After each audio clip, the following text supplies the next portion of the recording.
Umani rin ng suporta mula sa pribadong sektor ang programa sa modernisasyon ng hukbong sandatahan ng Pilipinas.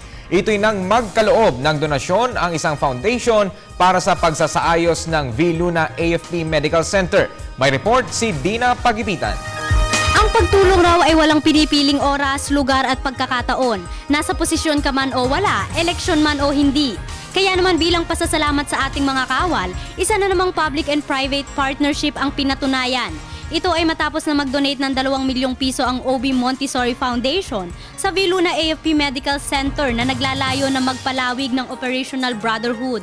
Ang donasyon ay ginamit sa renobasyon gayon din sa mga kagamitan para sa neonatal intensive care unit ng ospital.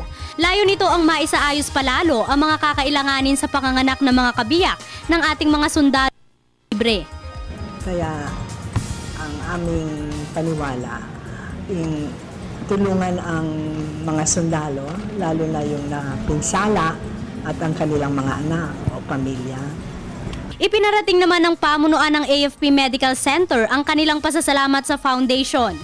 Muli nagpapasalamat ako sa mga taga-OB Montessori sa pamumuno ni Dr. Preciosa Soliven at ni Ms. Sara Soliven.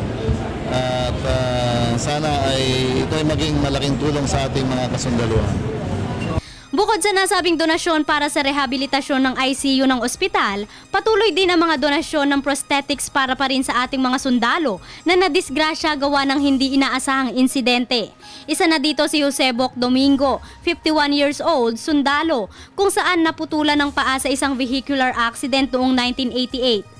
Kasi ang karanasan ko po, ma'am, nung siya, ang alam ko noon hindi na ako makalakad.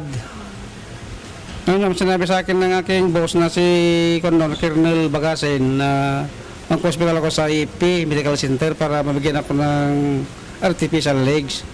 Ito pa rin ay bahagi ng massive modernization ng ospital upang mas mapaglingkuran pa ang ating mga sundalo, gayon din ang kanilang mga kamag-anak ng mas maayos. Para sa Telebisyon ng Bayan, ako si Dina Pagibitan.